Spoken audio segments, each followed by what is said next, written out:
የክርስቶስን እናት የአምላካችንን እናት ከሞተች በኋላ በክብር እንድናሳርፋት እባክህን ስጠን፣ በረከቷ ከኛ አይራቅ ብለው የተማጸኑበት የጸለዩበትና እመቤታችንን ያገኙበት ነው። ከዚህ በኋላ በየዓመቱ ጾመ ፍልሰታ በእመቤታችን ተሰየመ። ወርሃ ፍልሰታ ማለት ፍልሰታ ፈለሰ ተዘዋወረ ከሚል ቃል ይወጣል። የግዕዝ ቃል ነው። እመቤታችን ከዚህ ዓለም ወደዛኛው ዓለም የተዘዋወረችበት ተነስታ ያረገችበት ትንሣኤዋ እንደ ልጇ ትንሣኤ በሦስተኛው ቀን የተከናወነበት ከመትንሣኤ ወልዳ እንደ ልጇ ትንሣኤ የሆነበት የከበረበት ነው እና የሱባኤ ዋዜማ ላይ እንገኛለን። ነገ ብዙ አይቆጠርም አይደል? ነገ መግቢያ ነው። በቀጥታ ሁሉም ጓዙን ይዞ ገብቷል። በተለይ በየሀገሩ ሱባኤ ለመግባት ጉዞ የሚያደርጉ ሰዎች ዛሬ የመጨረሻ ቀናቸው ነው። ስለዚህ የነገው ቀን መሰናዶ ነው። ለከነገ ወዲያ ሌሊት ለማደር ቀን አረፍ ብለው ማታውኑ ቤተክርስቲያን ገብተው ሰዓታት የሚቆሙበት ሐዋርያት ትምጣልን ብለው የጸለዩትን ጸሎት አባቶቻችን ደግሞ በቅዱሱ በጻድቁ አባት በአባ ጊዮርጊስ ዘጋስጫ ድርሰት ንይ የሚሉበት እመቤታችንን የሚወዱ ሁሉ ሰዓታት ቆሙ የሚያድሩበት እንክርዳዱ ከስንዴው የሚለይበት የእግዚአብሔር የሆነና የዓለም የሆነ የሚለይበት ጊዜ ይቺ ጊዜ ናት። ይገርማቸዋል። ፍጹም ተመስጦ የራስ ጊዜ ዝምታና ጸጥታ የሚፈለግበት ወቅት ነው። ታዲያ በዚህ ጊዜ ከፍተኛ የሆነ በረከት ለማግኘት የምንተካበት ነው። በእውነት የእመቤታችን በረከት በሁላችን ላይ ይደረብን። ታሪኩ እንግዲህ በዓሉ ሲጀመር ስለሚሰበክ በጥልቅ አንናገርም። ጥር 21 እመቤታችን ሞተች። ነሐሴ 16 አረገች። ነሐሴ 14 ተቀበረች። ጥር 21 እመቤታችን ከሞተች በኋላ ያልተቀበረችው አይሁድ በቅናት አስከሬኗን እናቃጥላለን ብለው ስለተጓዙ ነው። ከነሱ መካከል ደፋር የሆነ ታውፋንያ የሚባል ሰው የእመቤታችንን አስከሬን የተኛችበትን አጎበር ይዞ ለመግፋት ሲሞክር የእግዚአብሔር መልአክ ከሰማይ ወርዶ እጁን ቆረጠው ይላል ታሪኩ። ይሄ ዓለም ሁሉ የሚቀበለው ታሪክ ነው። ታውፋንያ አለቀሰ። የአይሁዳውያን ወታደር አይሁዳዊ እምነት ያለው ለክርስቶስ ጥላቻ ያለው እጁ እስኪጎመድ ድረስ ወደ ኃጢአት የተደፋፈረው። ዛሬም ብዙ ታውፋንያዎች አሉ፣ ቤተ ክርስቲያን ለማቃጠል የሚሮጡ። እመቤታችንና ቤተ ክርስቲያን በትርጓሜ አንድ አይነት ነገር አላቸው። ቤተ ክርስቲያን የክርስቶስ ማደሪያ ናት። በእመቤታችን 9 ወር ከ5 ቀን ያደረው ጌታ በቤተ ክርስቲያን ለዘላለም አድሮ ይኖራል። ስለዚህ ቤተ ክርስቲያንና እመቤታችን አንድ ናቸው። እመቤታችን የማትፈርሺ መቅደስ ነሽ፣ መቅደስ ዘኢትትነሰት ይላታል አባ ኤፍሬም ሶርያዊ በውዳሴ ማርያም። የማትጠፋ ፋኖስ፣ የማትፈርስ መቅደስ፣ ስሟ ለዘላለም የተመሰገነ ይሁን። ስለዚህ እመቤታችንን የሚወዱ ሁሉ ፊታቸውን ወደ ቤተ ክርስቲያን የሚያዞሩበት ጊዜ፣ ታውፋንያዎች ደግሞ የሚቃጠሉበት ጊዜ አሁን ነው። ውስጣቸው ምንፍቅና የገነፈለ። በነገራችን ላይ ቤተ ክርስቲያን ከሁሉም ጊዜ በላይ በከፍተኛ ሁኔታ በተሐድሶ መናፍቃን እየተፈተነች ያለበት ሰዓት አሁን ነው። በፊት በአገልግሎታቸውና በአሰባበካቸው ተጋፍተን ነበር የምንጋፈጣቸው። አሁን ውስጥ በቅለው ስልጣን ይዘው አቅም ይዘው ራሳቸውን እያደራጁ ነው መናፍቃን። መድኃኔዓለም ቤተ ክርስቲያንን ይታደጋት በኃጢአታችን ብዛት፣ በስንፍናችን ብዛት ማለት። ስለዚህ ዛሬም ብዙ ታውፋንያዎች አሉ የእግዚአብሔርን ቤተ መቅደስ መፍረስ የሚናፍቁ፣ ግን ወአናቅጸ ሲኦል ይይልዋ ይላቸዋል ወንጌሉ። የሲኦል ደጆች አይችሏትም። ለሺህ ቢቧደኑ ቤተ ክርስቲያንን አይችሏትም። በማን ስለተመሰረተች? ጮክ በሉ። በማን ስለተመሰረተች? በክርስቶስ በደሙ የዋጃት መቅደሱ ናት። በምድር ላይ አንዲት መቅደስ ብትኖር የተዋህዶ መቅደስ ናት፣ ክርስቶስን በክብር የምትገልጥ። ሌላውንም እያየነው ነው። በስሙ የተደረደሩ ሁሉ እኛ ሲሰድቡ ነው የሚውሉት። ክርስቶስን ቀድሳ ሥጋውን ቆርሳ ደሙን ቀድታ ለምእመናን ሰጥታ ከዓለም ኃጢአት ሰውን የምትለየው ተዋህዶ ናት። ሥራ ላይ ናት ቤተ ክርስቲያን። ክብርና ምስጋና ለአምላካችን ለእግዚአብሔር ይሁን።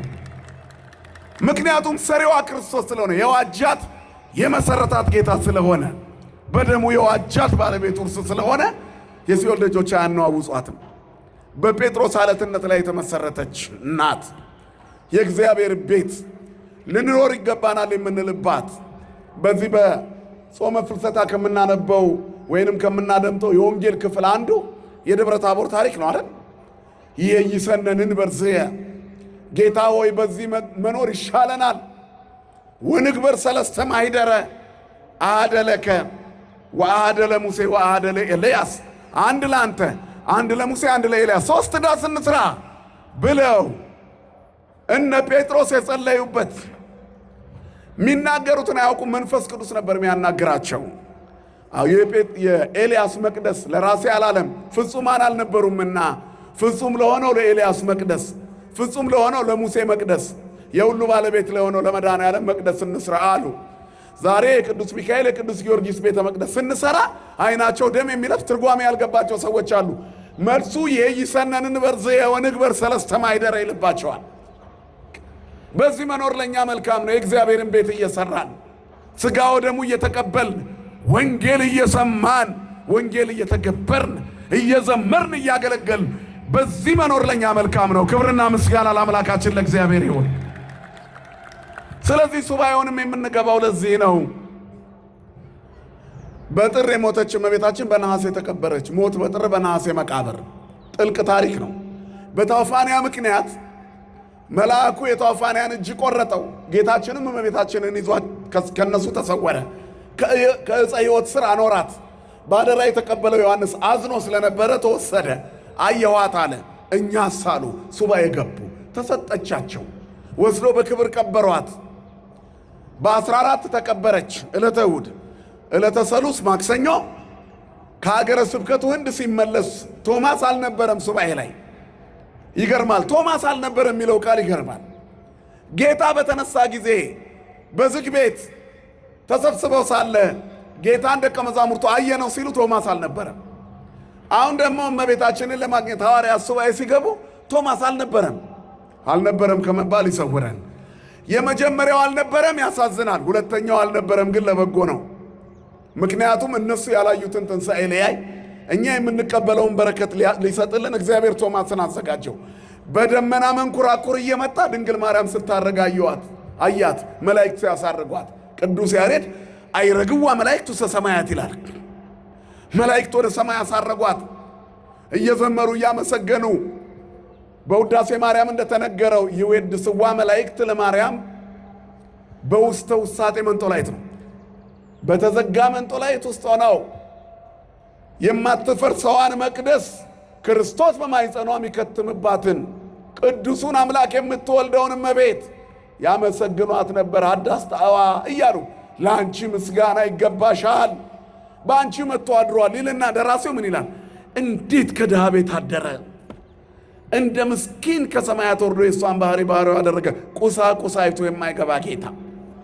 ለባለጸጎች ብቻ ቢሆን ኖሮ በከሰርን ነበር። ለሚበላኝ ሁሉ እንጀራ ነኝ ነው አይደል ያለው? አነ ውእቱ ብስተ ሕይወት ዘወረደም ሰማያት፣ ከሰማይ የወረደ የሕይወት እንጀራ እኔ ነኝ። የሚበላኝ ሁሉ ዘበላ ሥጋዬ ወሰቴ ደሜ በሕይወት ዘላለም፣ ሥጋዬን የበላ ደሜን የጠጣ የዘላለም ሕይወት አለው ብሏል።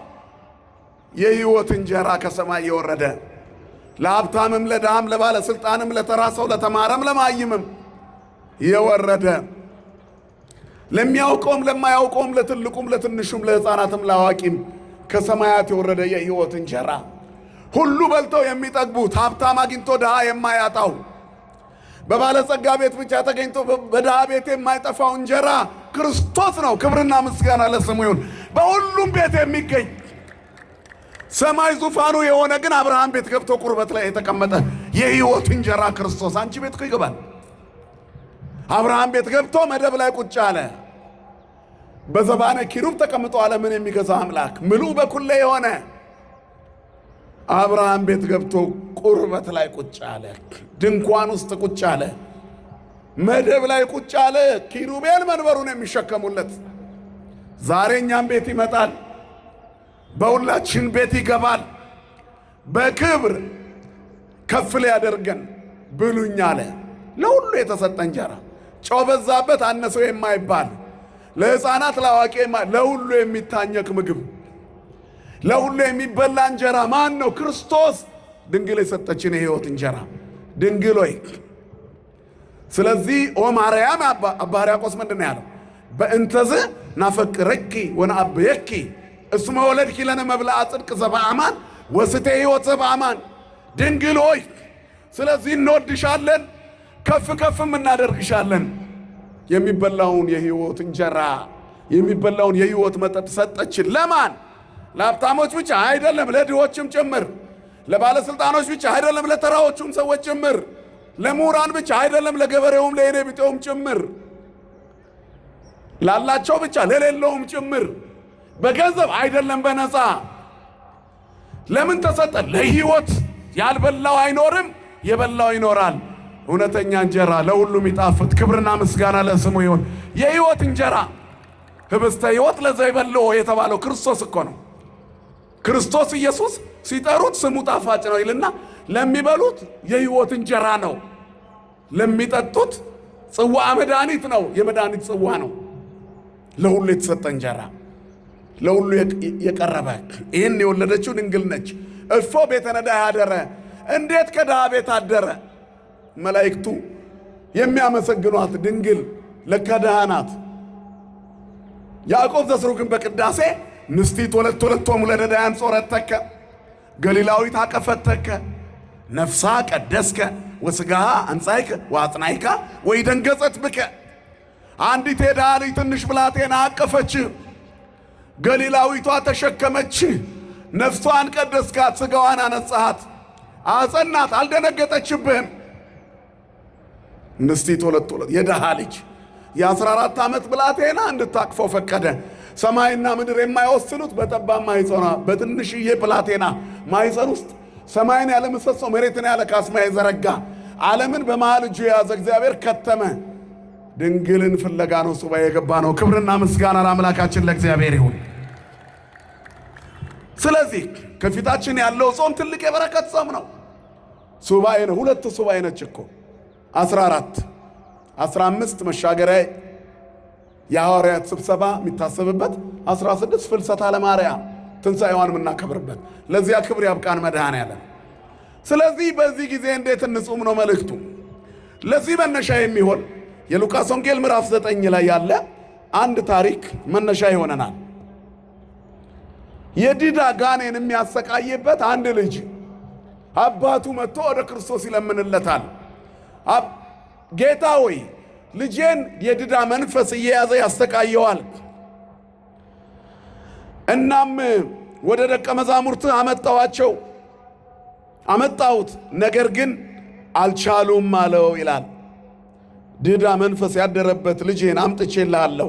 በያዘው ጊዜ ይጥለዋል፣ አረፋ ይደፍቀዋል፣ ሰውነቱ ኩምትርትር ብሎ ይደርቃል። አንድ ቀን ይሞትብኛል ብዬ እፈራለሁ። ውሃ ውስጥ ይገባብኝ ይሆን? እሳት ውስጥ ይወድቅብኝ ይሆን እላለሁ። አንዴ እሳት ዳር አንዴ ውሃ ዳር አገኘዋለሁ። በቁሜ ሞቻለሁ። የወላድ መከራው ብዙ ነው። ለራሱ ሳይሆን ለሌላው መኖር ይጀምራል። የትክክለኛ አባትን ስሜት ለልጁ እዚህ ላይ ታያላችሁ። ሕፃን ልጅ ምንድን ነው የምትሉ? ከዓይናችሁ ፊት እንዲያልፍ አትፈልጉም፣ እንቅፋት እንዳይመታው እንዳይወድቅ። የታመመ ደግሞ ሲሆን ምን ያህል ልብ እንደሚነካ አስቡ። በጣም የተሰቃየ አባት ነው። ወደ ደቀ መዛሙርቱ አመጣሁት፣ ግን ሊያድኑት አልቻሉም። ክርስቶስ በደቀ መዛሙርቱ ተቆጣ ይላል። የማታምን ጠማማ ትውልድ እስከ መቼ ካንተ ጋር እኖራለሁ? አብራችሁኝ እየዋላችሁ እያደራችሁ በእኔ ላይ ገና አላመናችሁም። ተቆጣቸው። እንዴት ይህን ልታደርጉ አልቻላችሁም? አምጡት ወደ እኔ አለው። ልጁንም ይዘውለት አመጡ። አባትየውም አቀረበው። ወዲያው ጌታችንን ሲያይ ጋኔኑ ልጁን አንቆ ሊገለው ፈለገ። ሰውነቱ ኩምትር አለ፣ አረፋ ደፈቀ፣ ተንፈራፈረ። ከቦ የነበረው ሕዝብ ተበተነ ደንግጦ። ድርቅ ብሎ እንደሞተ ሲሆን ጌታ ሆይ ቢቻልህ አድንልኝ ብሎ ጮኸ። አባትየው ልጁ ከእጁ ሲያመልጠው በዓይኑ ታየው የወለደ አንጀት። ጌታ ሆይ ቢቻልህ አድንልኝ። ለምን ቢቻልህ አልክ? ለሚያምን ሁሉ ይቻላል። ኩሉ ይትካል ለዘያምን። ለሚያምን ንገሩኝ እስቲ ባካችሁ። ለእግዚአብሔር ሲሆን አትቆልፉት አፋችሁ። ለሚያምን ጮክ በሉ። ለሚያምን ሁሉ ይቻላል። ተራራው ሜዳ ይሆናል ለሚያምን። አንበሳው ድመት ይሆናል። በተራበ አናብስት ጉድጓድ ውስጥ በጸሎት እናድራለን ካመንን። ለሚያምኑልህ ይቻላል። ለሚያምን ለሰው የማይቻል ለማን ይቻላል? ለእግዚአብሔር ይቻላል። እግዚአብሔር የሚሳነው ነገር የለም እያሉ እያመኑ ምን ያስጨንቃቸዋል? አማኞች ክርስቲያኖች ለእግዚአብሔር የሚስማ አልቦ ነገር ዘይሳነው ለእግዚአብሔር ምንም የሚሳነው ነገር እግዚአብሔር ሁሉን ማድረግ ይችላል። ሁሉ ይትካል ለዘየአምን ከኃጢአት ብቻ በቀር እግዚአብሔር ሁሉን እንድንችል ፈቅዶልናል። ስሙ የተመሰገነ ይሁን። ስለዚህ ለሚያምን ሁሉ ይቻላል። አታምንም አለው። አምናለሁ ጌታ ሆይ ግን አለማመንን እርዳው አለ። የሰውየው ጸሎት ደስ ይላል። ስለተቸገርኩ ነው ይሄንን ያልኩት። የወለደ አንጀት ሆኖብኝ ነው ይሄን ያልኩት። ልጄ በዛው የሚቀርብኝ መስሎኝ ነው ይሄን ቃል ያወጣሁት። ብጠራጠር አትፍረድብኝ። አለማመንን ረድተህ ልጄን መልስልኝ፣ ክትት ያልኩ አማኝ እሆናለሁ ብለሽ ታውቂያለሽ? እቺን ዳገት አሳልፈኝና በቤትህ ክትት ብዬ እኖራለሁ። ይህንን የመከራ ጨለማ ሕይወት አንጋልኝና ከቤትህ አልጠፋም። ብዙዎቻችን ይህን ስለተሰለናል፣ ግን አንፈጽመው። እንደው እግዚአብሔር ትልቅ ቢያደርገኝ ሥራ ቢሰጠኝ ከቤቱ አልወጣም። ሰጥቶን ግን ቢዚ ሆንኩ ብለን እንቀራለን። ሲሰጠን መከራ፣ ስናጣ መከራ፣ ስናጣ እናለቅስበታለን፣ ስናገኝ እንረሳዋለን። ከእንደዚህ አይነት ሕይወት መድኃኔዓለም ይጠብቀን። ከዚያ በኋላ ይላል ወንጌሉ ደስ ይላል። ቢቻልህ ትላለህ ለሚያምኑልህ ይቻላል አለው። ወዲያውም የብላቴናው አባት ጮኸ፣ አምናለሁ አለማመኔን እርዳው አለው። ኢየሱስም ሕዝቡ እንደገና ሲራወጥ አይቶ ርኩሱን መንፈስ ገሰጸና አንተ ዲዳ ደንቆሮም መንፈስ እኔ አዝሃለሁ፣ ከዚህ ልጅ ውጣ፣ ተመልሰህ አትግባ አለው ይላል። ክብርና ምስጋና ለአምላካችን ይሁን። እንዳትመለስ አያችሁ፣ ያለ ቢሮክራሲያዊ አሰራር ሕመምን ከነሰንኮፉ እንዳይመለስ ነቅሎ ማስወገድ የሚችል ማን ብቻ ነው ወገኖቼ? ክርስቶስ ብቻ፣ እግዚአብሔር ብቻ። ለሰው የማይቻል ለእግዚአብሔር ይቻላል። ኩሉ ይትካል ለዘየአምን። እንዳትመለስ አለው። ሐኪም ከፈወሰን በኋላ በሽታውን እንዳትመለስ ብሎ አይገስጸውም። እንዳይመለስብህ መድኃኒትህን በትክክል ውሰድ፣ ቼካፕ አለብህ፣ ተመላለስ፣ ይህንን ምግብ ብላ፣ እንዲህ አይነት አለባበስ ልበስ አይደል፣ እንዲህ አይነት አዋዋልዋል፣ ይህንን ተው፣ ይህን አንጣሌና ምንም ጌታ አላለም። አንተ ርኩስ መንፈስ ውጣ፣ አንተ ልጁን ባለደዌ ያደረግከው የደዌ መንፈስ ውጣ፣ እንዳትገባ መድኃኔዓለም የረበሸንን ሁሉ ይገስጽልን ወገኖች። ገሰጸው፣ ወዲያውኑ ይላል ዳነ። ብዙዎችም ሞተ እስኪሉ ድረስ ሙት ሆኖ ነበር። ኢየሱስ ግን እጁን ይዞ አስነሳው፣ ከዚያ አቆመው። ቆመም፣ ወደ ቤቱም አባቱ ይዞት እንዲሄድ ሰጠው። ክብርና ምስጋና ለስሙ ይሁን የአባቶቻችን አምላክ። ወደ ቤትም ከገቡ በኋላ ደቀ መዛሙርቱ ተቃጠሉ። አምላካቸው አዝኖባቸዋል። ተስፋ የቆረጠባቸው ሁሉ መሰላቸው። ለምንድን ነው ግን እኛ ይህንን ጋኔን ማስለቀቅ ያቃተን? እንዲህ ያለውን ሰይጣን ለማስለቀቅ ትጥቅ ያስፈልጋል። ዝንቱ ዘመድ እየወፅን በለጾም በጸሎት። እንዲህ ያለው የሰይጣን ወገን በጾምና በጸሎት ካልሆነ አይወጣም። አያችሁ፣ ጾምና ጸሎት ከፍተኛውን በሽታ ለመንቀል ያስፈልጋል። ጾምና ጸሎት ሕመምን ከነሰንኮፉ ነቅሎ ለማስወገድ ያስፈልጋል። ጾምና ጸሎት የችግሮችን ቋጠሮ ለመፍታት ያስፈልጋል። እንዲህ ያለው ወገን ከእምነትም ባሻገር መንፈሳዊ ሱታፌዎች ያስፈልጉታል። ጾምና ጸሎት ካልሆነ እንደዚህ እየወጣ የሚገባ ሰይጣንን ዳግመኛ እንዳይገባ ለማድረግ ይከብዳል። ስለዚህ ሕይወታችሁ በጾምና በጸሎት የተገነባ ይሆናል። የእኛ ጌታ ጾምና ጸሎት እግዚአብሔር የሰጠን ልዩ ስጦታ ነው። ከቅፉ እንዳንወጣ፣ የሰይጣን እንዳንሆን፣ ዲያብሎስ እንዳይጫወትብን መንቂያ ነው። የማንቂያ ደወል ነው ጾም። ሱባኤ የማንቂያ ደወል ነው። እንዲህ ያለው ወገን የሚለቀው በጾምና በጸሎት ነው። የፈለገ አማኞች ብትሆኑ፣ ተራራ ማፍለስ የምትችሉ ሃይማኖተኞች፣ እምነት ያላችሁ ብትሆኑ እንኳን እንዲህ ያለው ጠንካራ ክፉ ጋኔን በጾምና በጸሎት ነው የሚወጣው። ጾምና ጸሎት ጠንካራ ትጥቅ ነው። የዲያብሎስን ሽንገላ ትቃወሙ ዘንድ እንዲቻላችሁ የእግዚአብሔርን ዕቃና ጦር ሁሉ ልበሱ፣ መጋደላችን ከሥጋና ደም ጋር አይደለምና ከዚህ ዓለም መንፈስ ጋር አይደለም፣ ከክፋት መንፈሳውያን ሰራዊት ጋር ነው እንጂ። ስለዚህ ጸንታችሁ ቁሙ፣ ዲያብሎስን ተቃወሙት። ለዚህ ደግሞ ታጠቁ። ምንድነው ትጥቁ? ጾም፣ ጸሎት፣ ሱባኤ፣ ስግደት፣ ምጽዋት። ጾም ወሳኝ ነው። ሐዋርያት ለደረሰባቸው ፈተና ጾሙ። እኛስ ውስብስብ ችግሮች ቤታችን ውስጥ የሉ? የደቀ መዛሙርቱ ጥያቄ እኛ አይደለም? እኛ ለምን ይህን ጋኔን ማስወጣት አቃተን? ለምንድን ነው የሀገራችንን መከራ በጸሎታችን ማስወገድ ያቃተን? ሰባኪዎቹ በስብከታችን ብዙ ተናግረን ፍሬ ማፍራት ያቃተን ለምንድን ነው? ካህናቱ ቀድሰን የምናቆርበውን ቁርባን እኛ መኖር ያቃተን ለምንድን ነው? ከአባቶች የተቀበልነውን መነኮሳቱ የእነንጦንስን አክሊል በትክክል ይዘነው ከነቀፌታ የራቀ ሕይወት መኖር ያቃተን ለምንድን ነው ብላችሁ ታውቃላችሁ? ነጩን ቀሚስ ለብሰን አምሮብን የበዓል ቀን ቄጠማ ይዘን ወደ ቤት እንገባለን። እግዚአብሔርን ይዘን ምንገባው ለምንድን ነው? ሰላም ያጣነው ለምንድን ነው? መረጋጋት ያጣነው ለምንድን ነው? ለጥያቄዎቻችን መልስ ያጣነው ለምንድን? እኛ ለምንድን ነው ያቃተን? ለምንድን ነው ያቃተን? የሰማይን መስኮት ከፍተው በጸሎታችን ዝናብ የሚያወርዱ አባቶች በነበሩበት ዘመን የነሱ ልጆች ሆነን እኛ ለምን አቃተን? በአህያ መንጋጋ ሺውን የጣለ ጻድቅ እግዚአብሔርን ይዞ ነው ብለን እየተሰበክን እኛ ምን ነው አንድ መጣል አቃተን? እኛ ልናስለቅቀው ያልቻልነው ለምንድን ነው?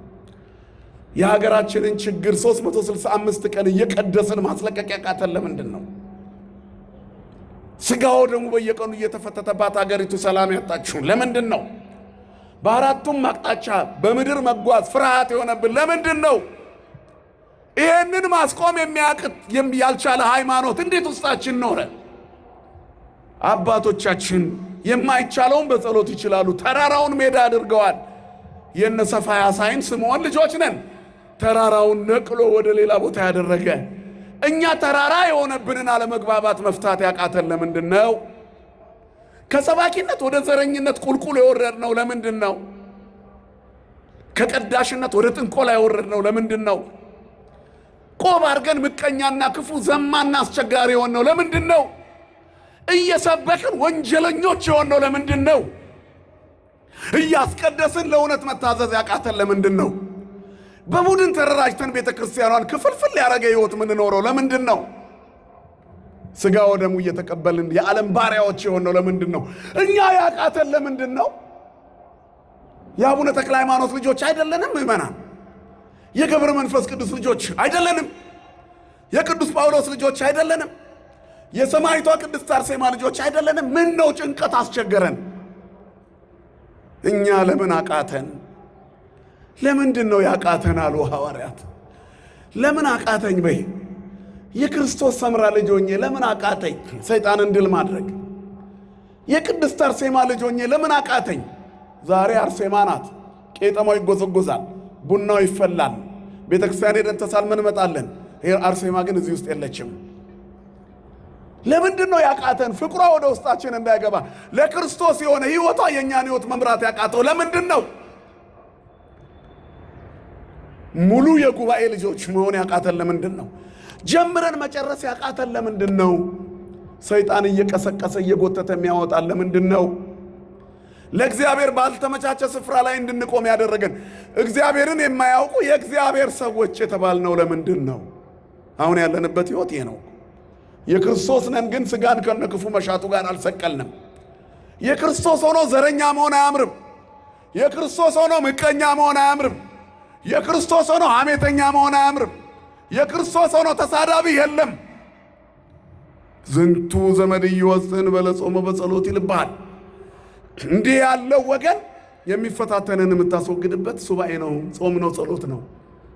የሐዋርያት ሱባኤ ያደርግልን መድኃኔዓለም። እንዴት ነው የተዘጋጀ ነው? እንዴት ልንጾም ተዘጋጅተናል? ነቢዩ ኢዩኤል እንደዚህ ይላል፣ ንፍው ቀርነ በጽዮን ቀድሱ ጾመ ወስብኩ ምህላ።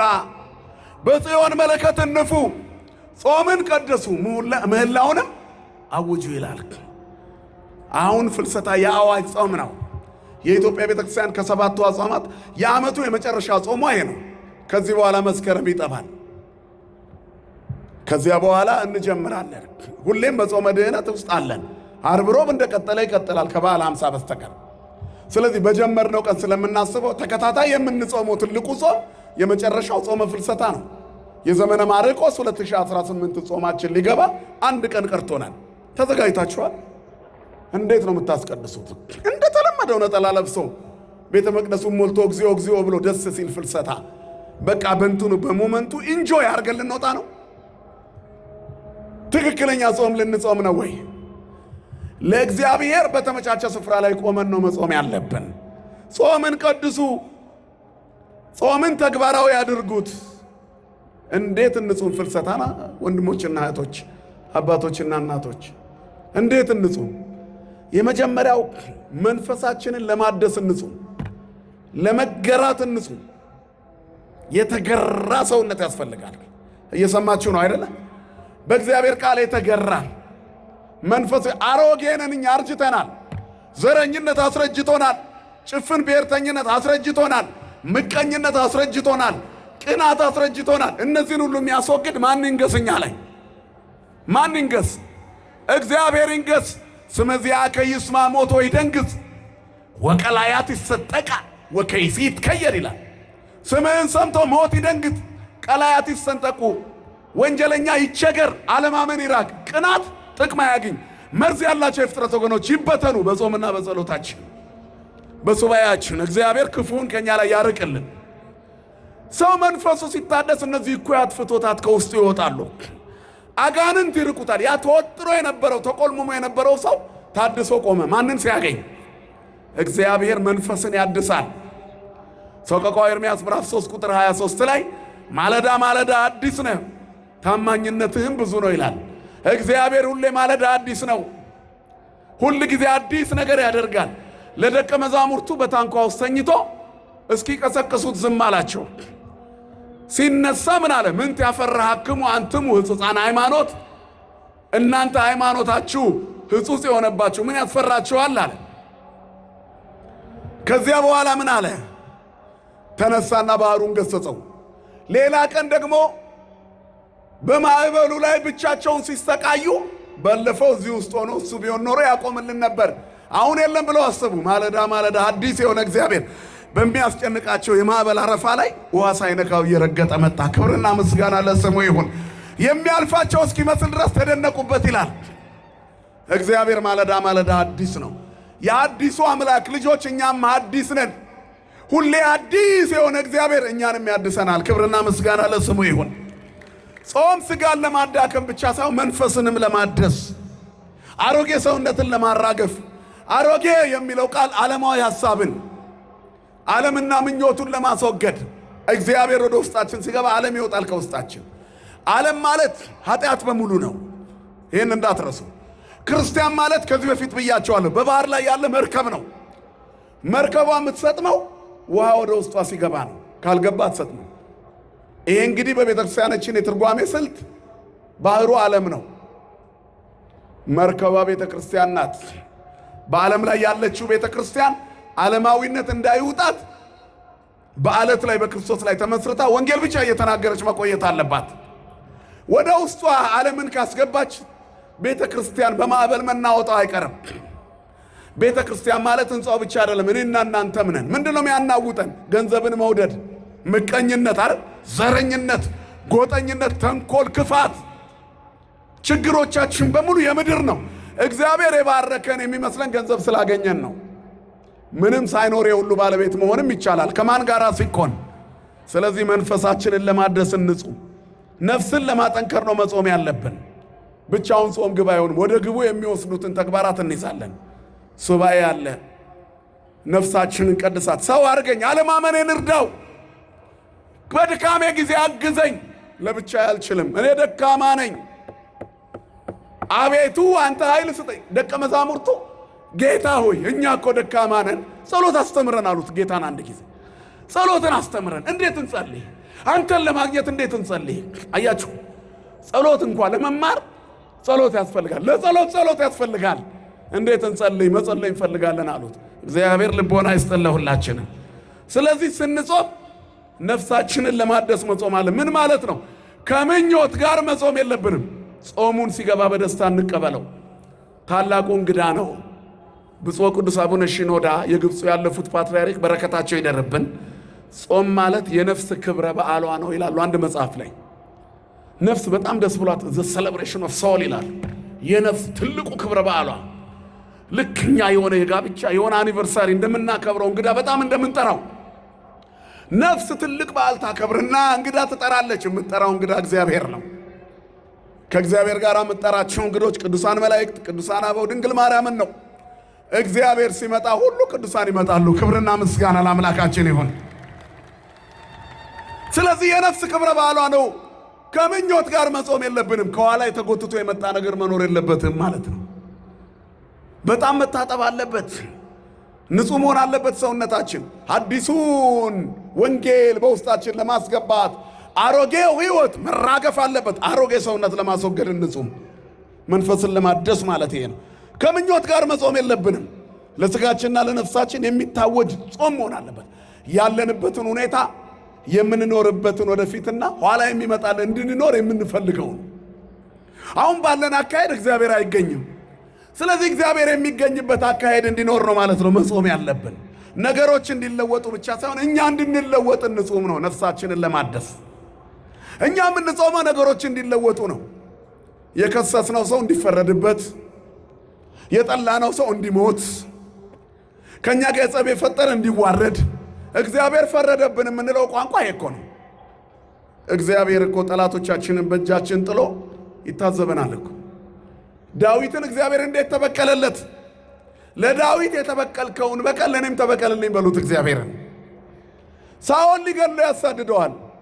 ዳዊት በይቅርታ ይዘምርለታል አይደል? ሁል ጊዜ ሳኦል ርኩስ መንፈስ በመጣበት ጊዜ ዳዊት በገናውን እየደረደረ ርኩሳን መናፍስትን ያርቅለታል። መናፍስቱ ከሱ በራቁ ጊዜ ደስ እያለው የሚዘምርለት ዳዊት መሆኑን ሲያውቅ ይፈራል። ነገ ንጉሥ ሊሆን አይደል ይሄ ለምን አልገለሁም ብሎ ከግንቡ ጋር ሊያጣብቀው ጦሩን ይወረውራል። የእግዚአብሔርን ዘይት ባናቱ ላይ በነቢዩ ሳሙኤል የተቀባው ዳዊት ግን ጦሩ መንገዱን እየሳተ ከግድግዳው ጋር ይላተም ነበር። ዳዊት በገናውን ይደረድር ነበር። የጠላት ቀስት እንዲሸራተት ልንጾም ያስፈልጋል። እግዚአብሔር የሚከላከልልን እንዲሆን ዳዊት ከሳኦል በሸሸ ምሽግ ውስጥ ሳኦል ወገቡን ሊፈትሽ መጥቶ የዳዊት ሰራዊት መካከል ሱሪውን አውልቆ ልብሱን አውልቆ ቁጭ አለ። መታጠቂያውን ፈቶ ቁጭ አለ። ይኸው ቁጭ ብሎላል፣ ግደለው አለው። የተፈጥሮ ግዴታውን ሊወጣ የተቀመጠ ሰውን ምን ብዬ ገድላለሁ? እግዚአብሔር በእጄ ሰጥቶኛል፣ አልገድለውም አለ። ሄዶ የልብሱን ዘርፍ ቀስ ብሎ ቆርጦ አወጣው ይላል። ከወጣ በኋላ ዛሬ እግዚአብሔር በእጄ ጥሎ ነበር፣ እኔ ግን አልገደልኩልንም። እስቲ ልብስህን ይኸው ዘርፉን አለው።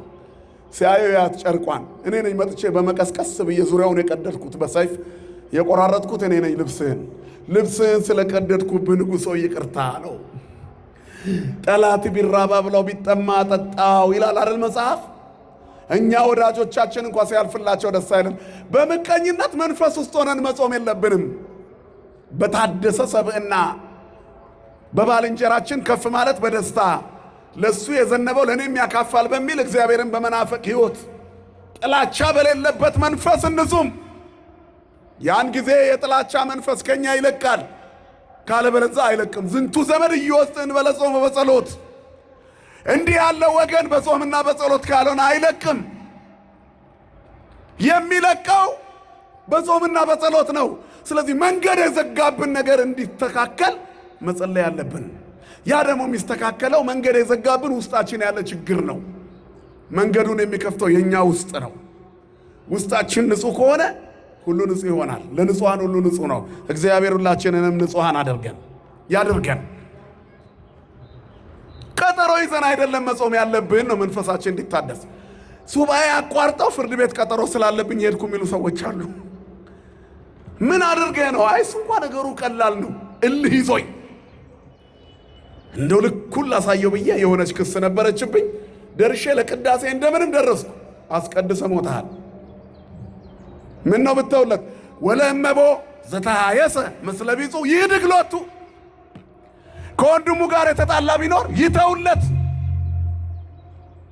የወንድምህን በደል ተው። የባልንጀራን በደል ተው። ወለቢጽክሙ ኢትግበሩ አበሳሁም። የባልንጀሮቻችሁን በደል አታስቡ በይቅርታ መንፈስ። እቺን ነገር ስወጣ አደርጋታለሁ እያል ከምኞት ጋር የምትጾም ከሆነ ጥቅም የለው። ቆይ ስወጣ መበላው ቁርጥ የሚሉ ሰዎች አሉ። እቺ 14 ቀን እኮ ርቃ ነው። ይህን ጮማ ሸርከት ያውን ሆድ እንዳሳዩት ነው። ስለዚህ ከምኞት ጋር መጡ መንፈሳችንን ለማደስ። ስወጣ ይህን አደርጋለሁ ብለን የኃጢአት ቀጠሮ ከያዝን ምን ዋጋ አለው? ሱባኤያችን ከንቱ ነው። የጸብ ፍርድ ቤት የብቀላ ቀጠሮዎች ካሉ ከሱባኤያችን ውስጥ መጥፋት አለባቸው። ወለእመቦ ዘተሐየሰ ምስለ ቢጹ ይድግሎት። ከወንድሙ ጋር የተጣላ ቢኖር ይተውለት። እንድንታደስ መጾም አለብን፣ እንድንለወጥ። ሁለተኛው ለባልንጀሮቻችን ነው መጾም ያለብን። ሱባኤያችን ለባልንጀሮቻችን። የወደቀ ወንድሙ እንዲነሳ ሱባኤ የሚገባ ማን ነው? በአሁን በዚህ ዘመን የታመመች እህቱ እንድትድንለት፣ በመንፈስ ጭንቀት የሚሰቃዩ ወገኖች እንዲድኑ፣ ተንኮልና ክፋት እስር ቤት የወረወራቸው ሰዎች ፍትህ አግኝተው እንዲወጡ ማን ነው የሚጸልይ ከኛ መካከል? እከሌ እኮ ፍትህ ተዛብቶበት ታሰረ። የታለ ፍትህ በዚህ ዘመን? አምጣው እንጂ ፍትሁን አንተ በጸሎት። እውነት ነው በምድር ላይ ፍትህ የለም። አፈጮሌውንም ያሸንፈው እውነት ነው። ግን በጸሎት ያን አፍ መቆለፍ ያቅተናል። ምክንያቱም የሚያስለፈልፈውና እያሸነፈ ያለውን ጋኔን ማስወጣት እንችላለን። በምንና በምን አለ? እንደምን አመሻችሁ? ጮክ በሉ። በምንና በምን አለ? በጾምና ዝንቱ ዘመድ ይወጽእ እንበለ ጾም በጸሎት። እንዲህ አይነት ችግር በጾምና በጸሎት ካልሆነ አይወጣም። ወንድም ላይ ያለው ደዌ በጾምና በጸሎት ካልሆነ አይወጣም። መለያየት በጾምና በጸሎት ካልሆነ አይወጣም። ከኃጢአት እስራት ለመላቀቅ ጾምና ጸሎት ያስፈልጋል። ዘረኝነት ትልቅ ጋኔን ሆኖ እየረበሻት ነው ሀገራችንን። በጾምና በጸሎት ካልሆነ አይወጣም። ቤተ ክርስቲያናችንንም ያወቃት ጎጥ ነው። ፌስቡኩን አላያችሁ? የሆነ የአባከሌን ቡድን ይሳደባል። አባከሌ የሀገሩ ሰው ስለሆኑ ነው እንጂ ለቤተ ክርስቲያን አስበው አይደለም። አሁንማ ፍጥጥ ብሎ መጥቷል እኮ። እንዲህ አይነት ዘር እየተገፋ ነው። እንዲህ አይነት ዘር እርሻ ላይ ከተዘራን ቆየን። ጥራጥሬ ሆኗል የሰው ልጅ። ክብሩን አጥቶ ቤተ ክርስቲያን ውስጥ ጎጥ ብቻ። እግዚአብሔር ይህንን እሾክ ይንቀልልን። ስለዚህ የዘረኝነት መንፈስ ያጠቃቸው ሰዎች እንዲድኑ እንጸልይ። እንዲህ አይነት ደዌ በጾምና በጸሎት ይለቃል። የጉበኝነት ደዌ ከወገኖቻችን ላይ እንዲነቀል እንጸልይ። የፍትህ ማጣት ደዌ ከሀገራችን እንዲነቀል እንጸልይ። ለወንድሞቻችን እንጸልይ። ወለቢጽክሙ ኢትግበሩ አበሳሁም። የባልንጀሮቻችሁን በደል አታስቡ፣ ጸልዩላቸው። ጸልዩ። ዲያቆኑ መጨረሻ ላይ ምን ይላል? ጽዋውን ይዞ ሲወጣ ቅዳሴ ላይ ጸልዩ በእንቲአነ ወበእንተ ኩሎሙ ክርስቲያን። ስለኛና ስለ ክርስቲያኖች ሁሉ ጸልዩ። እናንተን እኮ ነው የሚለው ዲያቆኑ። እኔና እናንተ የምናስቀድሰውን አትሙን፣ ጸልዩልን፣ ሱባኤ ግቡልን፣ እላያችን ላይ ያለው ጋኔን እንዲለቅ ጸልዩልን፣ የዘረኝነት መንፈሳችን እንዲወጣ ጸልዩልን፣ ክፋትና ተንኮል ከኛ እንዲርቅ ጸልዩልን፣ ራስ ወዳድነት ከውስጣችን እንዲነቀል ጸልዩልን፣ ለባልንጀሮቻችሁን ጸልዩ። ሁለት አሃው ወይንም ወንድሞች ወጣንያን መነኮሳት፣ ገና ጀማሪዎቹ፣ ቀልጣፎቹ ወጣቶቹ ገዳም ካሉት አባቶች ተልከው ከከተማ ገዝታችሁን የሚያስፈልገው ለገዳሙ ማስፈጸሚያ የሚያስፈልግ ተብሎ ይላካሉ። ሁለቱም ከመጡ በኋላ ገዳም ገብተው ከተማ ገብተው የሚሸመተውን ሸምተው ጨርሰው ይመሽባቸዋል። የተለመደ ቦታ ላይ አረፍ ብሎ ክርስቲያኖች ቤት ወደ ገዳም መመለስ ልማድ ነውና ባደሩበት ቦታ ላይ አንደኛውም መነኩሴ በኃጢአት ይወድቃል። ሌሊቱን በዝሙት አደረ። ጠዋት ሲነጋ በል ወንድሜ ደህና ሁን፣ እኔ አልሄድም አለው። ለምን? ለዚያ ገዳም በቃ አይደለሁም፣ ረክሻለሁ፣ ተበላሽቻለሁ፣ ኃጢአት በውስጤ ገብቷል፣ ወደቅኩኝ፣ በኃጢአት በዝሙት ወድቄ ያደርኩ አለው። ስንት ጊዜ ወደቅክ አለው። እሱማ አንድ ቀን ነው የወደቅኩት። እኔ ደጋግሜ ወድቄ የለ እንደሚሄደው አለው። አሃ አለ ይሄኛው። እናንተ ብትሆኑ አትጠነቀቅም ነበር? ራሱን ጻድቅ የማያደርግ እኮ ሰው የለም። አትውደቅ ወንድሜ። ከወደቅ ባልንጀራ ነው የሚያብራራው ላይ ተው ብዬ ነበር እኮ አላርፍ ብለህ እግር ተቆረጠ አይደል? በቃ ተበል በቃ ዋጋ እኮ የለህም። እንዲህ እኮ የሚሉ ሰዎች አሉ። ታሞ የሚያቃስት ሰው ሊጠይቁ ሄደው እንዴ ታውስል ይሄንን መጠጥ አፈረሰው አድርጉበትህን። ወይኔ ወንድሜ በቃ እኮ አሁን ዋጋ የለህም። ምኑን ጠየቀው? ይሄ ጉድጓዱን ሊቆፍርለት እኮ ነው ሄደው። ከሆነ በኋላ ስለ ነፍስ ስንቅ ይጸለያል እንጂ እንደገና በሰው ቁስል እንጨት ይሰደዳል። እግዚአብሔር ከክፉ ባልንጀርነት ይጠብቀን ሁላችንን። የእሱም ቦታ ይዘህ ትኖር ይመስል ምቀኝነት በዝቶብናል እኮ። ሁሉም የራሱን እኮ ነው የሚኖረው። የምንባላው ሰይጣን ስላደረብን ነው። ይሄ ጥሩ መነኩሴ ነው ባልንጀራው። አያችሁ ወይኔ እኮ ደጋግሜ ወድቅ ያለው አለው።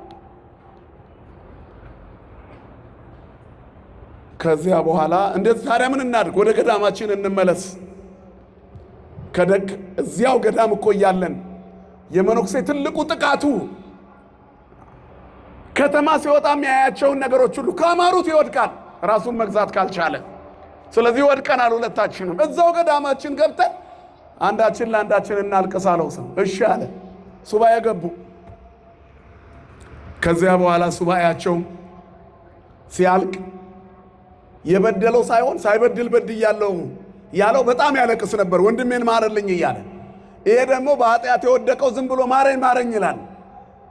እግዚአብሔር ድምፅ አሰማው። ሰረይኩ ለከ በእንተ እሁከ ዘኢገብረ፣ ስላልበደለው ስላላጠፋው ስለዚያ ስለ ወንድምህ ይቅር ብያለሁ አለው።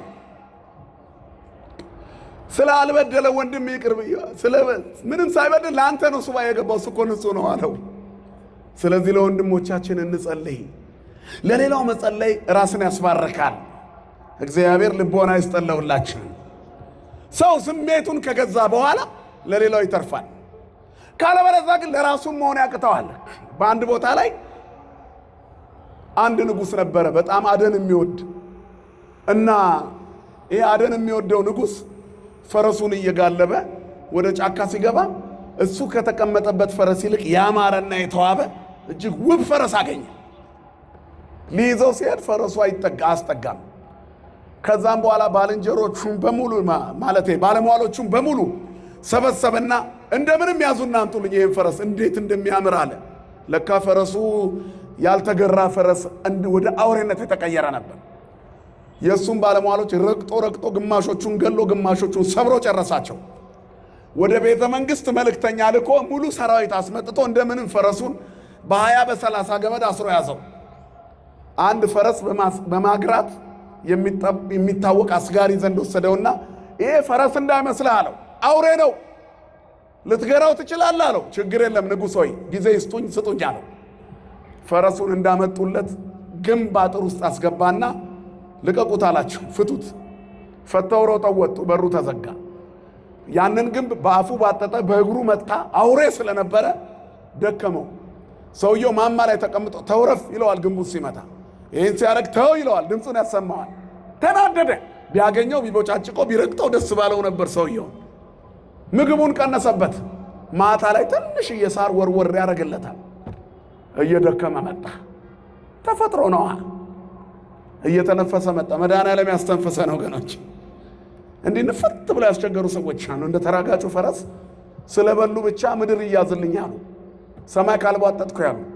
የሃይማኖቱም መሪ፣ የመንግስቱም መሪ፣ የቡድኑም መሪ፣ የፓርቲውም መሪ፣ የብሔርም መሪ ካልሆንኩ ያሉ ሰዎች አሉ።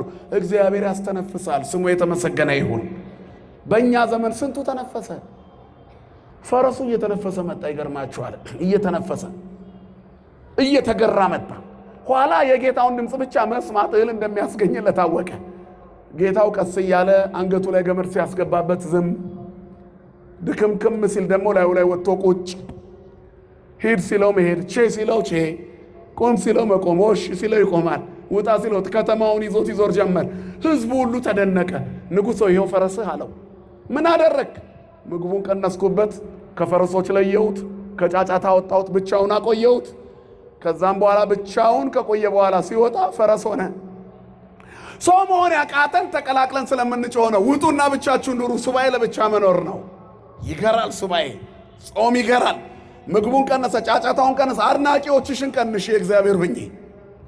ቆንጆ ነሽ የሚልሽ ሁሉ በውበትሽ ተደንቆ አይደለም፣ የራሱ ሌላ ፍላጎት ስላለው ነው። አምሮብሃል የሚል የሆነ ነገር ፈልጎት ነው። እጅህን እያየ ነው፣ የሆነ ነገር እያልየ ነው ካንተ። ወይ ፍትህ እንድትሰጠው ፈልጓል ባለስልጣን ነህ፣ ወይ ገንዘብ እንድትሰጠው ፈልጓል አቅም አለህ። ያደነቁን ሁሉ የኛ አይደሉም። ራሳችንን እንመልከት። ነጽሩ ነፍሰክሙ ወአንጽሁ ነፍስ ተክሙ። ነፍሳችሁን ተመልከቱና ሰውነታችሁን ንጹህ አድርጉ። ማንም የቆመ ቢኖር ንገሩኝ እንጂ የግድግዳ ጥቅስ አይደል? ንገሩኝ ጮክ ብላችሁ። እንዳይወድቅ ይጠንቀቅ። ማንም የጸደቀ እንዳይመስለው። ራሳችሁን አዳምጡ። ጊዜ ይኑራችሁ። ሱባኤ በር ዘግቶ ዝም ማለት ነው። ዝም ማን እንዲናገር ወገኖቼ? ምንድነው ከሰው የሚያናክሰኝ? ጎጠኛ ያደረገኝ ምንድነው? ዘሬ የምለው ምንድነው? የምኖርባትን ምድር ማክበር ያቃተኝ ለምንድነው? ሰማይን እንዳልናፍቅ ያደረገኝ ምንድነው? ራስን ማየት። ነጽሩ ነፍሰክሙ። ራሳችሁን ሰውነታችሁን ተመልከቱ። ነፍሳችሁን ይዋት ለእግዚአብሔር ናት ወይ? ተስፋዋ ማን ነው? ነፍሳችሁ። አንድ ሰው እግዚአብሔር እህል ሞላለት አይደል የሚለው ወንጌል ላይ? እርሻው መልካም ሆነለት፣ ያማረ የተዋበ ሆነ፣ ደስ አለው። ነፍሴ ሆይ ብዪ ጠጪ አለ።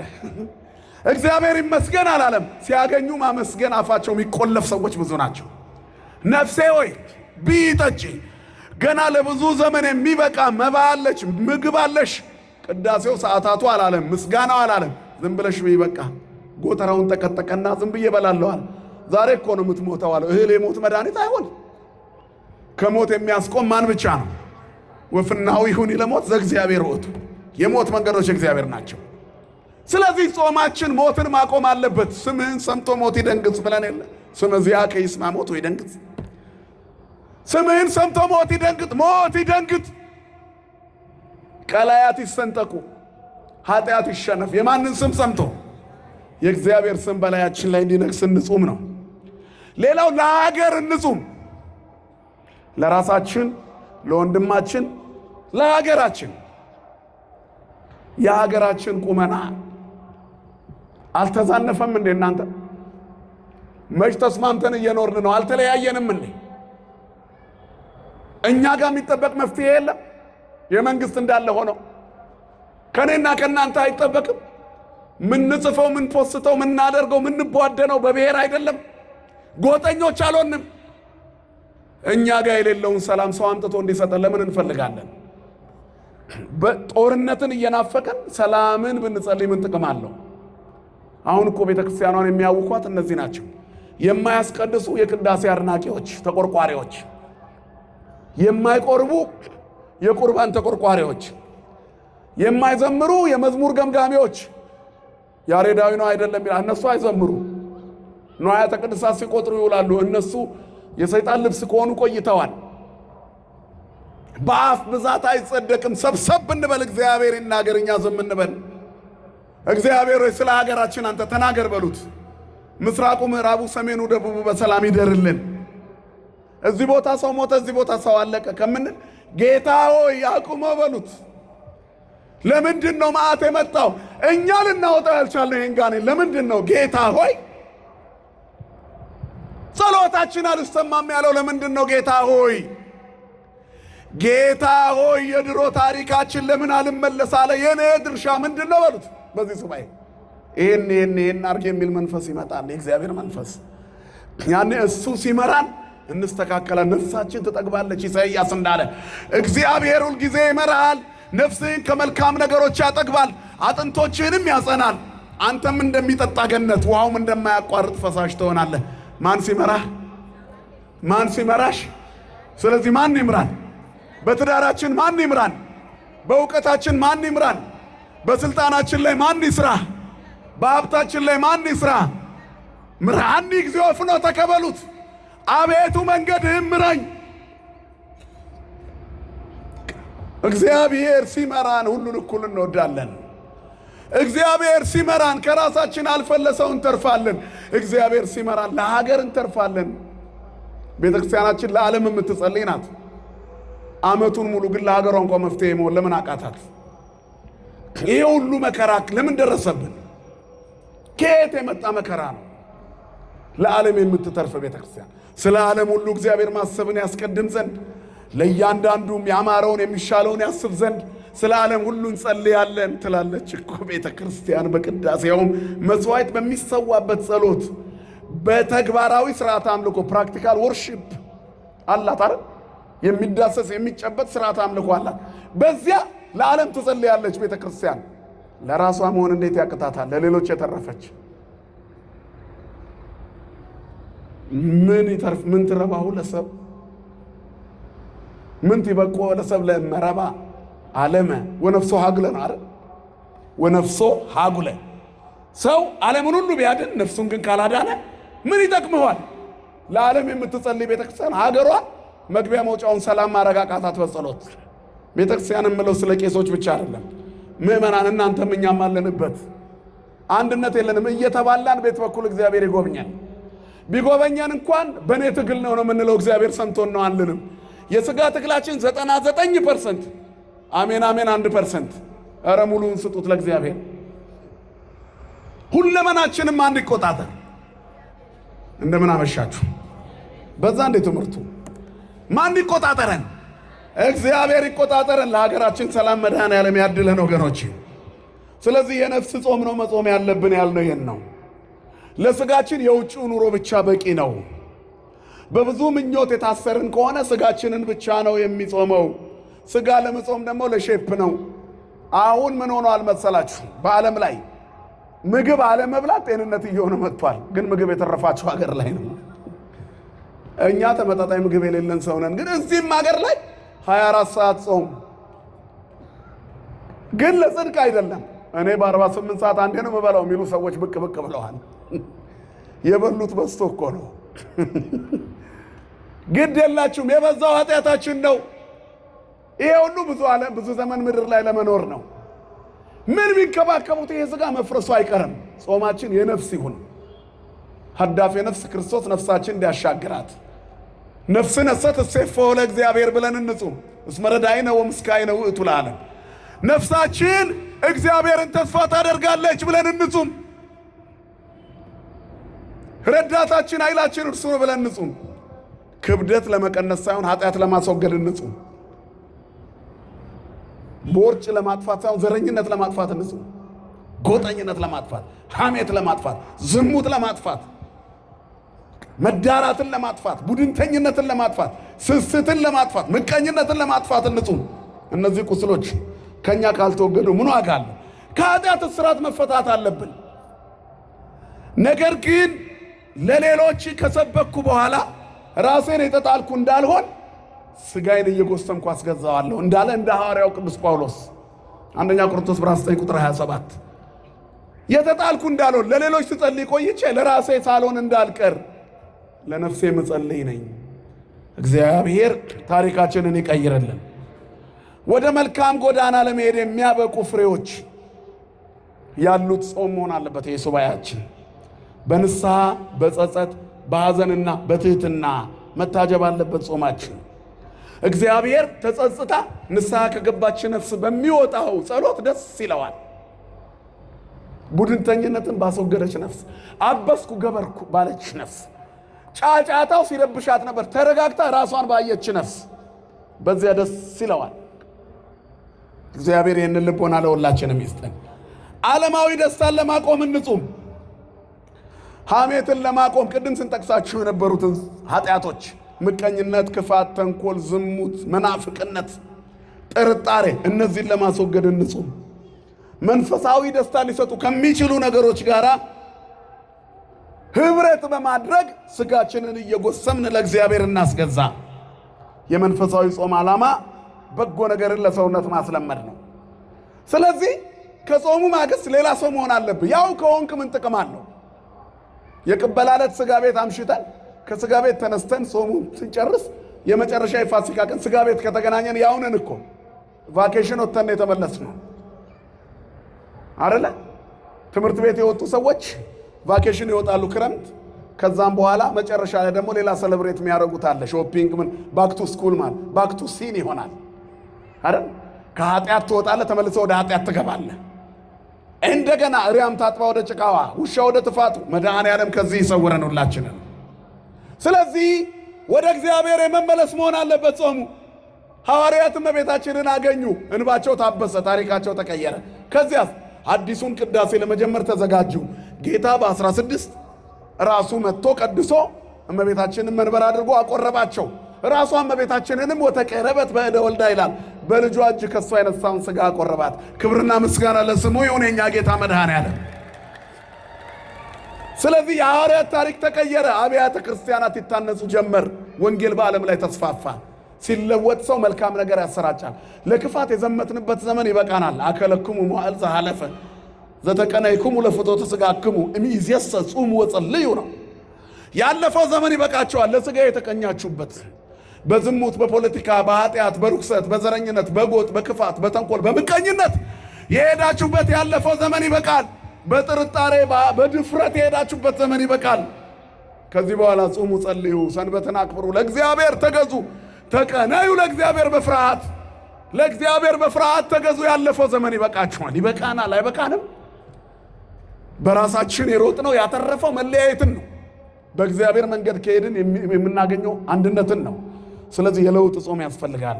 የእግዚአብሔር መዓዛን የሚያመጣ ጾም፣ ጥሩ ሽታ አፍንጫችን የሚስብበት ጾም ያደርግልን መድኃኔዓለም። ጾምና ጸሎት ማለት ከዚህ በፊት ነግሬያቸዋለሁ፣ ፍህምና ዕጣን ነው። ዕጣንና ፍህም አሁን አባታችን አሁን ሲያዘጋጁ ታያላችሁ። ትርክክ ያለ ቀይ ፍህም ታያላችሁ። ዝም ብሎ በመሃላችሁ እሱን ይዘውት ቢመጡ ይሸታቸዋል? ንገሩኝ እንጂ መልኩ ብቻ ደስ የሚል ቀይ እሳት ነው። ያውም አመድ ሆኖ ቦኖ እስከሚያልቅ በቃ አጭር ጊዜ። ላይዋ ላይ ግን 2 ፍሬ ዕጣን ጫን ጣል ሲያደርጉ የተጸለየበት መዓዛው ከዚህ አልፎ ሰማይ ይደርሳል። እግዚአብሔርም ይቅር ይለናል። ክብርና ምስጋና ለስሙ ይሁን። ስለዚህ ጾማችን፣ ጸሎታችን፣ ምግባራችን እንዲህ አይነት መዓዛ ለሌሎች እንትረፍ። ሌላ ሽታችን ይቀየር። ሽታሽ እንዲቀየር ሱባኤ ግቢ። የዘረኝነት ክርፋት ወደ አንድነት ሽታ፣ የስስት ክርፋት ወደ ልግስና ሽታ እንዲቀየር፣ የቀማኛነት ክርፋት ወደ መጽዋችነት ሽታ፣ የዘማዊነት ክርፋት ወደ ድንግልና ሽታ መዓዛ እንዲቀየር ያን ለዚህ ሱባኤ እንግባ። ያን ጊዜ ሰላምና ጸጥታ፣ ጽድቅና በረከት ይኖረናል። ለዚህ ደግሞ ሁሉ ክፉ ነገሮች ይወገዳሉ ማለት ነው። ዝንቱ ዘመን እየወፅን በለጾም በጸሎት። አሁን የጠቀስናቸው ሁሉ የሚወገዱት በጾምና በጸሎት ነው። በምንና በምንድን ነው? ስለዚህ በጾም በጸሎት ነው። ሐዋርያትም እመቤታችንን ያገኙት። ዓለም እመቤታችንን ካገኘች በኋላ የብሉይ ኪዳን ታሪኳ ተቀይሮ ሐዲስ ኪዳን ሆነ። ለምን? የሐዲሱን ኪዳን አዲስ ብስራት ክርስቶስን ስለወለደች እመቤታችን ስሟ ለዘላለም የተመሰገነ ይሁን። የዓመተ ዓለም ታሪክ ወደ ዓመተ ምሕረት እንዲቀየር ስላደረገች እመቤታችን አሁን እሷን ማግኘት አዲስ ሕይወት ነው። ለዚህ ደግሞ ምን ያስፈልጋል? ጾምና ጸሎት፣ ሱባኤ ያስፈልጋል። እና ምእመናን ሱባኤያችን እግዚአብሔርን ብቻ የምንሰማበት፣ የፍርድ ቤቱ ቀጠሮ ይሰረዝ፣ ፍርዱ ከእግዚአብሔር ይሁን፣ የበደልነውን እንካስ፣ የቀማነውን እንመልስ፣ የተጣላነውን እንታረቅ። እነዚህ ሁሉ በጾምና በጸሎት ይነቅር። ከዛ ጸጥታ ይሆናል። በመጨረሻ አንድ ታሪክ ነግሬ ትምህርቴን ጨርሳለሁ። ስለነበረን ጊዜ አምላካችን እግዚአብሔር የተመሰገነ ይሁን። በጣም በሚገርም ሁኔታ አንድ ንጉሥ ውድ የሆነ አልማዝ ቀለበት እጁ ላይ ነበር። ወደ ወንዝ ወርዶ ፈረሱን ይዞ ከባለሟሎቶቹ ጋር ሆኖ የጠራው ውሃ ላይ ብድግ እያደረገ እየጠጣ በዛውም ደስ ብሎት እጁ ሲያብስ ሹልክ ብሎ የአልማዝ ቀለበት ውሃ ውስጥ ገባበት። ጮኸ። ወይኔ ቀለበቴ ገባ ብሎ መጮህ ሲጀምር የባለጸጋው የንጉሱ ባለሟሎች እየዘለሉ ውሃ ውስጥ ገቡ። እወደድ ባዮች ወርቁን ፍለጋ፣ አልማዙን ፍለጋ፣ ያንን ልዩ ፈርጥ ፍለጋ። ከዚያ በኋላ ሁሉም ሄደው መሬቱን ሲቧጥጡ ውሃው ድፍርስ አለ። አንድ ባህታዊ ራቅ ብሎ ያይ ነበር። ንጉሱን ያንን ትልቅ ባለጸጋ ሰው አስጠራው። ናስቲ ወዳጄ፣ ከዛ እኛ ትልቅ አባት እየጠሩ ነው አሉት። እያዘነ ሄደ። መፍትሄ ይኖራቸዋል ብሎ እዛ ውሃ ውስጥ የሚዳክሩትን ባለሟሎችን ውጡና እስቲ ለባህሩ ጸጥታ ስጡት፣ የዝምታ ጊዜ ስጡት እስቲ ብለው ነገሩት። ውጡ ውጡ ውጡ አባ ውጡ ብለዋል አለ። ወጡ። ለተወሰነ ሰዓት ያህል ጸጥ አለ። እሳቸውን ትምህርት እያስተማሯቸው ቆዩ። እስኪ ሂድና አሁን ወደ ውሃው ተመልከት አሉት ንጉሡን። ሄዶ ሲመለከት ያ የደፈረሰው ጭቃ ጸጥ ብሎ ውሃው እንደነበረ ጥርት ብሎ የአልማዝ ፈርጡ ቁልጭ ብሎ ከላይ ይታያል። እጅህን ስደድና አውጣው አሉት። ያ ሁሉ መዳከር አያስፈልግም። ይሄ በምን ተረድሁ አለ። መንፈሳዊ ሕይወት ጸጥታ ይፈልጋል። ዓለምም እንደዚህ ናት። ሱባኤ ደግሞ እርጋታ ነው። ጫጫታው ነው እንዳናይ አድርጎናል። አደፍርሶታል ሕይወታችንን። ያልደፈረሰ ማን አለ? አሁን ክፋት ያላደፈረሰው ማን አለ? ቲክቶከሩ በዝና ደፍርሷል፣ በገቢ ደፍርሷል። ስለዚህ ባህሉን ረስቷል፣ ቁመናውን ረስቷል። እርቃኑን ቻሌንጅ ነው ምናምን የሆነ ብቻ ነገር አለ አይደል? ሳንቲም ሲለቃቅም ይሆናል እርቃኗን ገልጣ ውብ የሆነች እህታችን ባለማይተቧ ጭቃ ላይ ሊጥ ሲጠጣ ይውላል ቀርቦ ሳንቲም ለማግኘት። በጣም ያሳዝናል ወንድማችን። ክብሩን ሸጦ ሊበላ የሚበሰብስ የሚፈርስ ስጋ ክብሩን አሳጣው። ኢዮብ ለባዕድ ክብሬ የሚለው ወንጌል እያነበበ መጽሐፍ እያነበበ ያደገ መጽሐፍ ቅዱስ ክብሬን ለሌላ አልሰጥም ይላል። እንዲህ የወደቀ ሆኗል። አንድ ጀሪካን ዘይት ምስኪን ለሆነች እናቱ ለመስጠት ኦንላይን ካልሆነ አይሰጣትም። ምስኪኗን እናት ለመርዳት ጭብጨባ ይፈልጋል።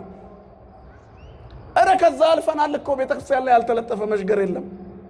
ሀብታም እንድትሆኑ ከዳዊት ይሄን እንድገሙ ይላል። ምንም የሌለው ሙልጭ ያለ ድሃ እኮ ነው እሱ። ጸልዮ አላገኘም ገንዘብ። ከዛም በኋላ ሼር ሰብስክራይብ ምናምን አድርጉልን ይላል። የፈለገው ይሄንን ነው። የሕክምና ባለሙያ ነኝ ያለ ሰው እንኳን ሳይቀር እንዲህ ላለ በሽታ መድኃኒቱ 5 ነጥቦች አሉ። በተለይ 5ኛው በጣም አስፈላጊ ስለሆነ ተከታተሉት ይላል። እስከ 5 ይሄኝ ማለቱ ነው። ቪው ለማብዛት ነው። ሌላ የለም እኮ። ስጡኝ የማይል ሰው በዝቷል። ብቅ ይላል። እስኪ ዝም ብላችሁ የጸሎት አስተማሪዎች ብዛታቸው አሁን የፍልሰታ በቃ መካሪው ብዛት በዛ ጸሎት በነገራችን ላይ ተራራን ሜዳ ያደርጋል። አባቶች ጸልየው ይሄን አድርገዋል ብለው የሚያስተምሩ ሰዎችን አልተችም። ነገር ግን እንደው ገንዘብ እንዲበዛላችሁ ይሄንን ጸልዩ የሚለው ጥንቆላ ነው። ጥረግረ በወዝ ብላ በምትል ቤተክርስቲያን ውስጥ በዚህ ጸሎት ገንዘብ ትሰልባለህ የሚል ካለ ጥንቆላ ነው። ያ ሰው ገንዘብ የለውም። ይሄንን የሚላችሁ ሰው ፍቅር እንድታገኙ ይሄንን ጸልዩ ይላል። ይሄንን የሚነግርህ ሰውዬ የሰው መውደድ የለውም። በራስ ላይ ያልተሞከረ ነገር እናንተ አይጥናችሁ እንደ መሞከሪያ። መዝሙረ ዳዊት ይጸለያል። በጭንቀት ጊዜም ይጸለያል፣ በሐዘን ጊዜም ይጸለያል። በደስታ ጊዜ የሚቀርብ ምስጋና አለ። ዳዊትም ደስ ባለው ጊዜ በገናውን አነሳ ይላል። አንቺም ደስ ሲልሽ በገናሽን አንሺ፣ ዘምሪለት ዳዊት እንደዘመረው። ባዘነ ጊዜ ዳዊት ጸለየ አለ። ባዘንሽ ጊዜ ጸልይ። አባቶች ከፋፍለው አስቀምጠውታል። ውዳሴ ማርያም፣ ጸሎተ ማርያም አይደለ እንዴ? ሌላው ድፍርስ ነው። ድፍርስ ሕይወት ጥንቆላውን ከሃይማኖት ጋር የቀላቀሉ ሁሉም መፍትሄ ስለሚፈልግ የማይነገረን ነገር አለ እንዴ? ጥቁር አዝሙድ ጠጣ፣ ነጭ አዝሙድ እስካሁን በረኪና ጠጡ የሚል ያላየሁት። ጠጡ ማይባል ነገር የለም። ሰው ምድር ላይ ለመኖር የማይሞክረው ነገር የለም። እየበጠበጡ መጠጣት ነው። እየበጠበጡ መጠጣት ነው። አረ አንጀቱ ያልቆሰለ ማን አለ? መፍትሄ ከእግዚአብሔር ነው። ሌላው ድፍርስ ነው። እስኪ ጸጥ በሉ። ይሄ ጫጫታውን ተዉት። ለጊዜው ቲክቶኩን ፌስቡኩም ይቅር። ካለም መንፈሳዊ ነገር ብቻ የምናይበት ይሁን። በዚህ ሱባኤ እንደው አለቅ ያለ ልምድ ካለ ጎበዝ ከወንድ ቆልፈን ልባችንን ለእግዚአብሔር እንስጥ። የምናስተምር መምህራን ብቻ ትምህርትን ለማስተላለፍ እንጠቀምበት። በተረፈ ያንንም ይህንንም ስንቃርም ውለን እግዚአብሔር ቤት ስንቆም ቅዳሴውን ላይ ያስረፍድብናል። ጸጥታ የአልማዙን ፈርጥ ውሃውን ጥርት አድርጎ እንዳሳየ ሁሉ የደፈረሰ በዘረኝነት፣ በዝሙት፣ በክፋት፣ በተንኮል የደፈረሰ ሕይወታችንን ቁልጭ አድርጎ ያወጣዋል። መድኃኔ ዓለም ቁልጭ ያለ ሕይወት ይስጠን። ሱባኤያችን የበረከት ያደርገልን። አጋንንትን የምንላቀቅበት፣ ዘረኝነት የምንተውበት፣ ሁሉን በፍቅር የምንወድበት፣ ሐሜትና ተንኮል፣ ጦርነት ከሀገራችን የሚነቀልበት ጾም ያደርግልን። ለሐዋርያት የተገለጠች እመቤት ለእኛም ትገለጥልን። ይቆየነው። ስብሐት ለእግዚአብሔር።